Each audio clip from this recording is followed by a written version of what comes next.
सभी का नमस्कार। आज की राजनीति विज्ञान की कक्षा में सबका स्वागत है। जैसा कि हम जानते हैं कि हमने पिछले वीडियो में भारतीय संविधान की विशेषताएं पाठ को पूरा कर लिया था।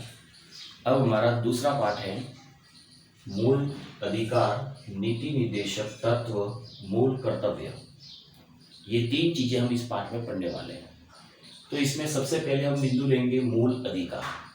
हम जानते हैं कि मूल अधिकार हमारे 6 होते हैं वर्तमान में, और उन 6 मूल अधिकारों का हम एक एक करके पूरा अध्ययन करेंगे। लेकिन उन मूल अधिकारों को पढ़ने से पहले हमें ये समझना होगा कि हमारे जीवन में मूल अधिकार का महत्व क्या है, उसकी आवश्यकता क्या है। तो उसकी आवश्यकता व महत्व को यहाँ पे पहले समझेंगे, ठीक है।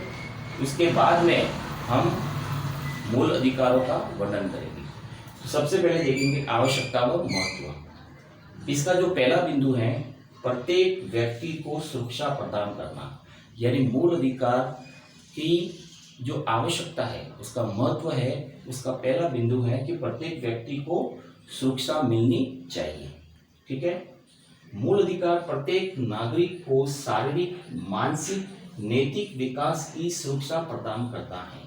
यानी मूल अधिकार जो है वो प्रत्येक नागरिक को क्या देता है, हम भी नागरिक हैं, प्रत्येक नागरिक को शारीरिक सुरक्षा देता है, मानसिक रूप से उसको सुरक्षा देता है कि वो इस देश का नागरिक है और सुरक्षित है और उसके पास में सारे अधिकार है, और नैतिक विकास की सुरक्षा देता है और उसे नैतिक रूप से अपने जीवन के विकास की सुरक्षा भी प्रदान करता है, ठीक है ना। इसलिए मूल अधिकार का महत्व है। दूसरा है शासन की स्वेच्छाचारिता पर रोक। शासन यानी राज्य के द्वारा या सरकार के द्वारा जो शासन चलता है, उस शासन की स्वेच्छाचारिता यानी मनमानी पर रोक, कि वो अपनी मनमानी ना करे, वो तानाशाही ना करे, उस पर मूल अधिकार क्या करता है, रोक लगाता है।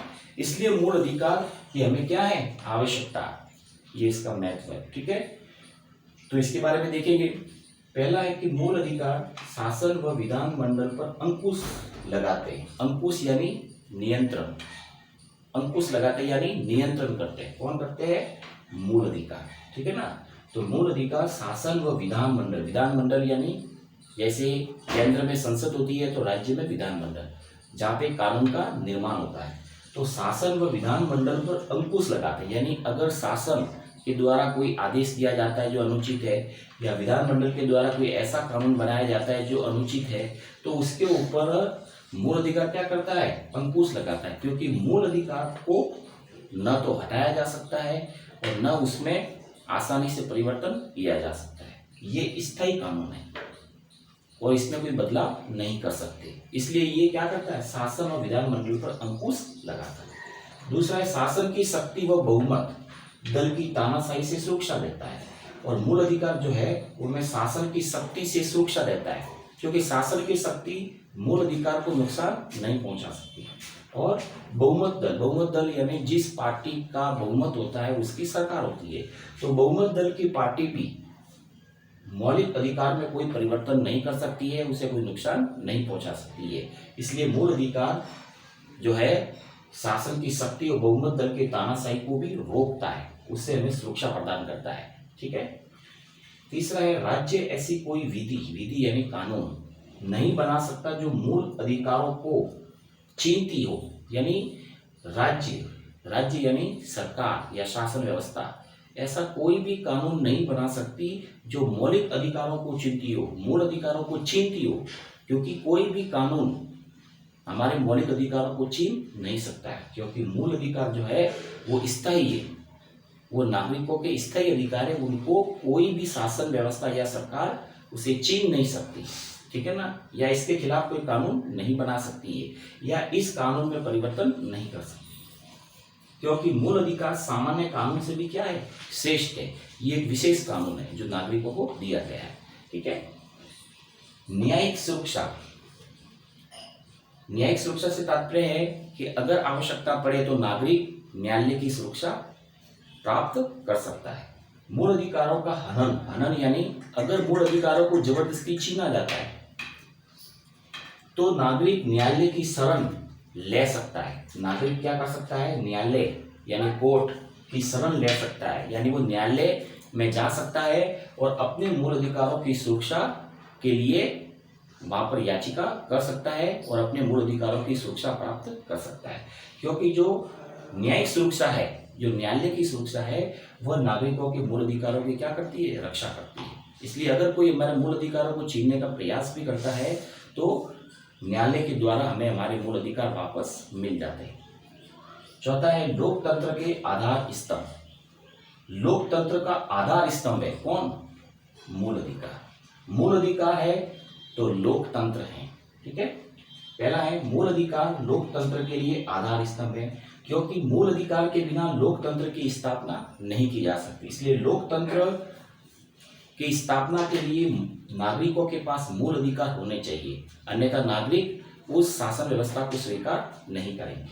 ठीक है, इसके अभाव में लोकतंत्र की कल्पना नहीं की जा सकती। यानी हम मूल अधिकारों के अभाव में ये मान ही नहीं सकते कि वहां पर लोकतांत्रिक सरकार है। ठीक है ना, अगर नागरिकों को मूल अधिकार प्राप्त है तभी वो लोकतांत्रिक शासन व्यवस्था मानी जाती है। इसलिए मूल अधिकारों को इसका क्या माना है, लोकतांत्रिक सरकार का आधार स्तंभ माना है।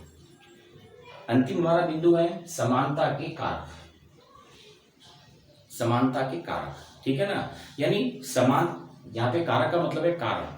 समानता के कारण भी मूल अधिकार आवश्यक है। ठीक है ना, देश के अंदर सभी नागरिकों में समानता का भाव हो, सभी नागरिकों के बीच में समानता का व्यवहार हो। ठीक है ना, तो देश में समानता के लिए भी मूल अधिकार को इसका कारण माना गया है। मूल अधिकार के माध्यम से सभी को समानता प्रदान की गई है। संविधान द्वारा सभी नागरिकों को समान मूल अधिकार प्राप्त है, यानी हमारे संविधान के द्वारा देश के सभी नागरिकों को समान रूप से मौलिक अधिकार प्रदान किए गए हैं, ताकि देश में समानता की स्थापना हो सके, देश में नागरिकों के बीच में समानता की सोच विकसित हो सके और देश के द्वारा बनाए गए कानून सभी नागरिकों को समान रूप से मिले। इसके लिए मूल अधिकारों को, संविधान में मूल अधिकारों को नागरिकों को समान रूप से प्रदान किए गए। ठीक है, दूसरा है नागरिकों के मूल अधिकार मानवीय स्वतंत्रता के मापदंड व संरक्षक दोनों हैं। यानी मूल अधिकार क्या है, मूल अधिकार मानवीय स्वतंत्रता यानी लोगों की स्वतंत्रता का मापदंड भी है और संरक्षक भी है। मापदंड यानी कि हम कह सकते हैं कि लोगों की सुरक्षा किस प्रकार की होनी चाहिए और किस आधार पे होनी चाहिए और कितनी होनी चाहिए, तो उसका मापदंड क्या है, मूल अधिकार। यानी जो 6 मूल अधिकार है वो लोगों के जीवन को जीने के लिए आवश्यक है। ठीक है ना, ये उसका मापदंड है जिसके बारे में हम आगे अध्ययन करेंगे। तो वो 6 मूल अधिकार जो है वो मानवीय स्वतंत्रता का क्या है, मापदंड। लोगों की, मानवीय यानी लोगों की स्वतंत्रता का मापदंड है कि ये मूल अधिकार तो इनको मिलने ही चाहिए और यही इनकी सुरक्षा भी करता है। संरक्षक यानी इनका रक्षक है। किनका रक्षक, नागरिकों का। नागरिकों का मूल अधिकार क्या है, संरक्षक यानी रक्षक है। ठीक है ना, तो इसलिए ये मापदंड भी है और संरक्षक भी है लोगों की स्वतंत्रता का।